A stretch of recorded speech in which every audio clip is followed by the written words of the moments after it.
This place wants you dead. It does not like us in the wintertime. You got to get zen with the environment that you're in, and it doesn't matter, if it's Arctic or jungle or what have you. You have to understand where you are. Being pushed all the way to the edge and then figuring out what you can handle. And this schoolhouse definitely does that.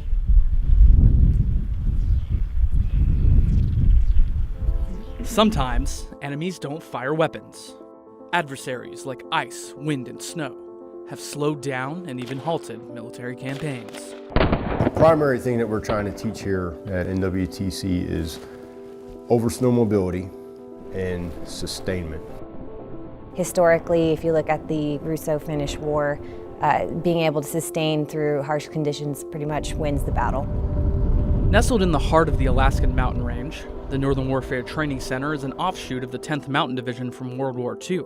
It's been training soldiers to thrive in austere environments since 1948.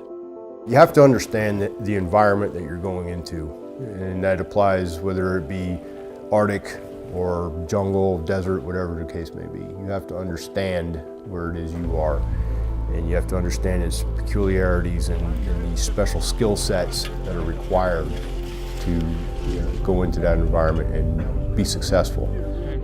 In a place where it's not uncommon to see icicles forming on your friends' faces, Doesn't feel great. a skill you need to know is one that seems pretty basic. Here, it's every layer, every piece has a purpose. My socks have a certain purpose. My tops have a certain purpose. How many I put on and what order, it's all important, and they learn that here. In addition to cold and snow, this region of Alaska is also known for being remote, which can mean less infrastructure for getting around. The United States is a very machine-dependent army, and so for a lot of folks to get away from their machines and away from their roads and their infrastructure is sometimes shocking to their system. Just for the safety of And without their machines, they have to use snowshoes or skis to move over snow. But some of these students have never even seen skis before. The skiing was difficult. I was never a skier.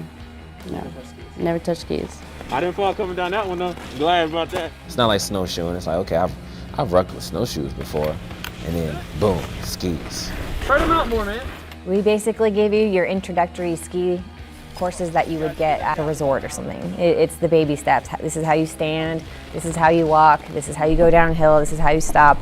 Once I got on the skis and fell a bajillion times, it just makes you want to keep getting better. You get back up and you go back down the hill and you go back up the hill. Even being able to use snowshoes is important, but skiing adds speed to the element and stealth show. Getting dressed and moving around will only get you so far.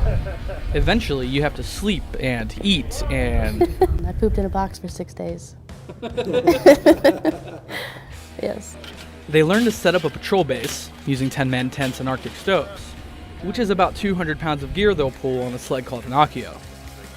And then we also teach them how to bivouac, how to live out here in this. And they have a 6-day field problem where they're out there in it.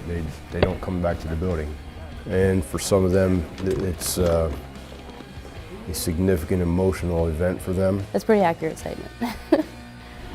That was one of the design concepts that we came up with when we did this, is to keep the students outside as much as possible. A lot of people, including myself, like when I heard I got orders to Alaska, I'm like, I'm about to die. It's gonna be cold. I'm not gonna like it. Oh my God. Which is something the instructors hear a lot of. It's kind of good to know that I know probably better than you do what you can handle. And I love seeing them get pushed to the breaking point, and then they break through it, and then they have nothing but the utmost respect for what we do here, because it does get rough. I learned a lot, because I had no idea that the Army is training to rappel down mountains, be in this type of weather, and that puts the future of the Army in perspective. Like, we might be fighting people in this kind of weather, having to do this kind of training. You don't ever want to forget the things took you so long to learn. It'd be a huge mistake on our part. When people think of this school, if there was one word that you wanted people to think of, what would it be? Essential. Essential would be one word descriptor, absolutely essential.